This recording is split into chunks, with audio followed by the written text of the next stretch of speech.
Who really built the pyramids? The African truth? Challenge. Eurocentric narratives with evidence of African engineering. Cutting the limestone pyramid blocks, the next question arose. How quickly could workers have quarried the blocks using such rudimentary tools? One of the constraints is how many blocks you can produce in a given period with a work crew of a few thousand people, which is what we anticipated would be available for that task. What was spectacular was being able to see the quarry marks on the blocks where they were going to be cut. I was able to verify a number of the assumptions that we made about time. It would have taken a considerable amount of time using fairly simple tools, like stone tools and small copper chisels. Workers would have cut around each block they wished to extract. When they reached the bottom of the block, they would have started undercutting, and then finally, using large wooden levers, they would have prized each gigantic block free. You can imagine the conditions in a quarry like this. Smith's calculations showed that a pyramid block would have to be cut, delivered to the site, and set in place at a rate of 1 block every 2 to 3 minutes.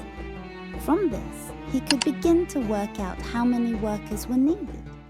But how would they have moved the stones to the pyramid site? We have a clue from the tomb of a high Egyptian official, a few hundred years after the pyramids were built. In that tomb, there's a scene of a colossal stone statue of the tomb owner being transported, carried on a wooden sledge dragged by teams of men. The passage of the sledge is eased by the pouring of water just in front of it to lubricate the ground. The problem of how the builders could have transported the blocks to the site had been solved, but a bigger question remained. How did they then raise them up the pyramid itself? The top of the Great Pyramid, Khufu's pyramid, is almost equivalent to a 50-story building, which puts things into perspective. Moving stones that weigh a ton or more up to that height becomes a central issue of construction.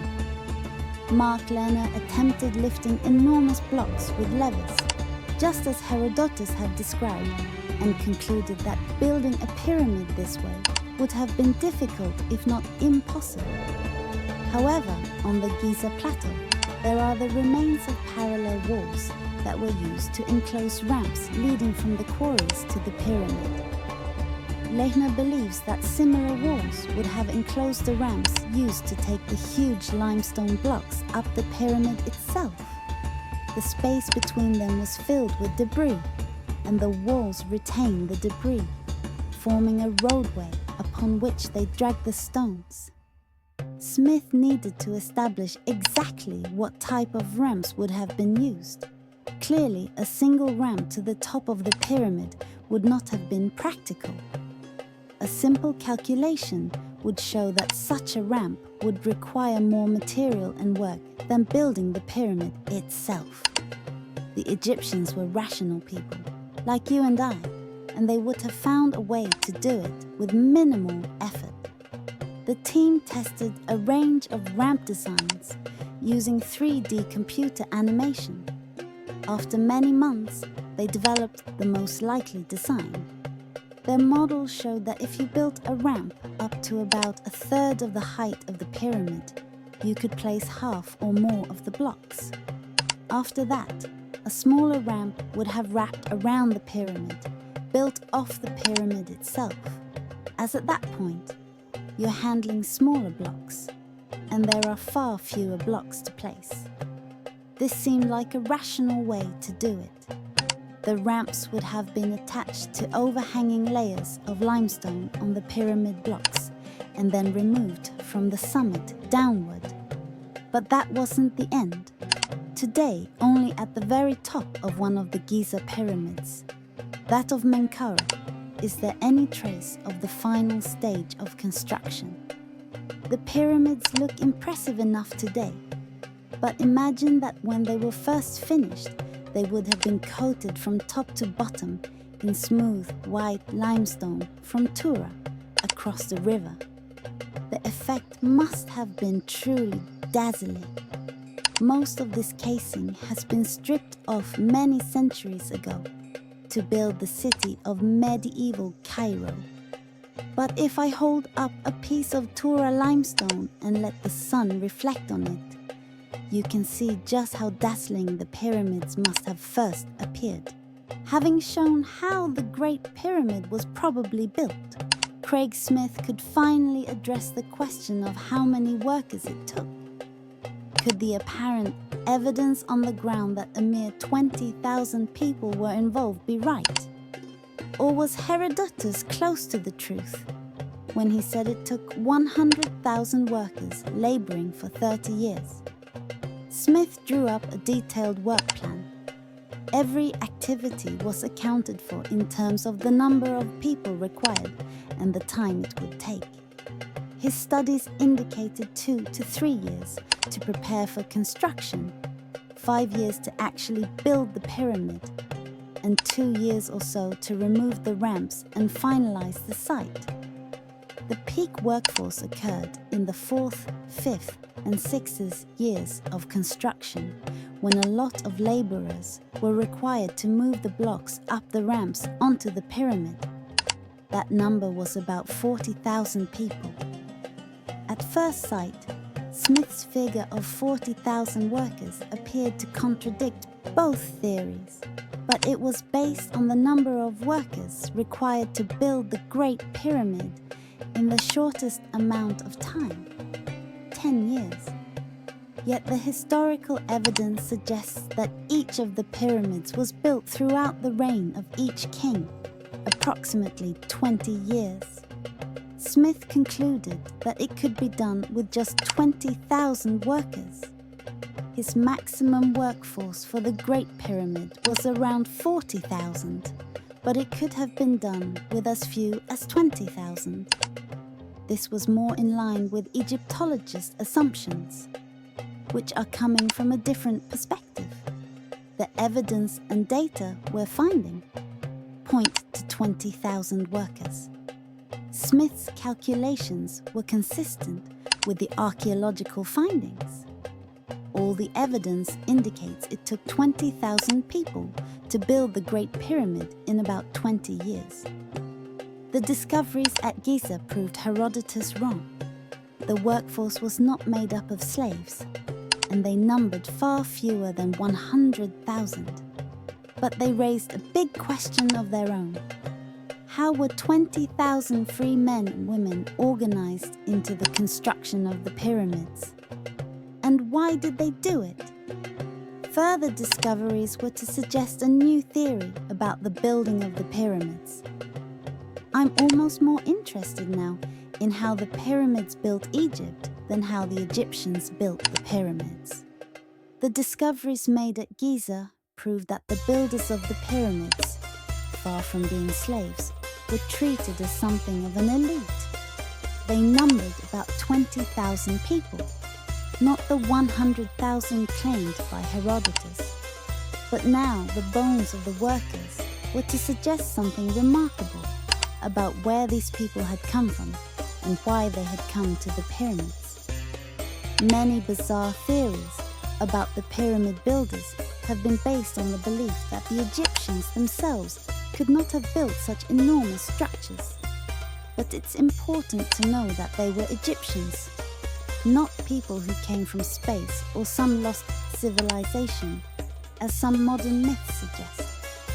Would the bones of the workers support Zahi Hawas's contention that the workforce was Egyptian? Before the discoveries at Giza, scientists in Cairo had been analyzing the DNA of modern Egyptians. Now, the workers' bones provided ancient DNA, which allowed scientists to compare the two sets of samples. The results were compelling. The people who are living here today are the same as the people who lived here 6,000 years ago. The DNA research confirmed that the pyramid builders were Egyptian, and the people still living in the Nile Valley are closely related to these ancient Egyptians. It proves without a doubt that the builders of the pyramids were Egyptian. If they weren't Egyptians, they would never have been buried here, in the same method as ancient Egyptians.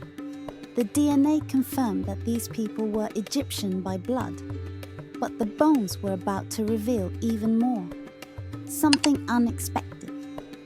During her research, Bina Karel obtained DNA samples from modern Egyptians, which showed genetic variations across the country. When she compared these with the DNA from the workers' bones, there were startling correspondences. Preliminary studies showed people coming from all over the Nile Valley, from the very upper Nile to the Delta.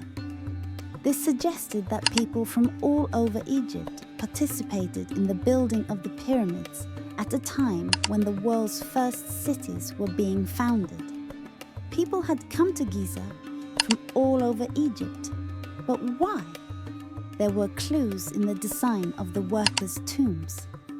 Some of them were made of stone or mud, resembling miniature pyramids. If workers were building their own pyramids, it suggested that pyramid building was a widely shared ambition, and the king's pyramid was simply the most important example. They say in the Old Kingdom, pyramids were only for kings and queens, but I can now say that pyramids from the Old Kingdom were for everyone. If pyramids were for everyone, then perhaps building the king's pyramid was also for everyone. Perhaps people came together from around the country to build a pyramid for their king, who was also their god, not because they had to, but because they wanted to. There was evidence that food for the pyramid builders came from all over Egypt. Mark Lehner found that cattle had been brought into Giza from around the country. The preponderance of cattle suggests that this was a national project, supported and provisioned by all of Egypt and its provinces. To put it simply, the pyramids were like Amish barn raisings in the United States. In an Amish barn raising, families from all over come together, and the young people, although they don't have a choice, aren't totally averse to it because there's feasting and socializing. Communities came together to create something for a father figure. Zahi Hawass was coming to the same view about the building of the pyramids. It was a national project, a grand scheme in which Egyptians from all over the country volunteered to come and work toward a common goal. The Great Pyramid was the national project of the entire nation.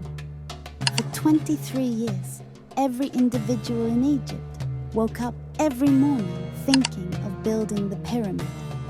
The pyramid builders were drawn from all over Egypt and organized by a sophisticated bureaucracy. This process laid the foundations for modern government. In order to mobilize such a large workforce, the court needed absolute control of resources, both manpower and other economic resources. What we see at the time of the Giza pyramids laid the foundation for Egyptian civilization. When King Menkaure came to inspect his pyramid nearing completion on the Giza plateau, it marked the end of an astonishing era. The pyramids would never again be built on this scale. Menkaoure's pyramid was the last of the massive pyramids at Giza, marking the end of an epoch. Yet the pyramid's legacy lived on, deeply embedded in the culture of Egypt, giving rise to some of the world's greatest architectural achievements.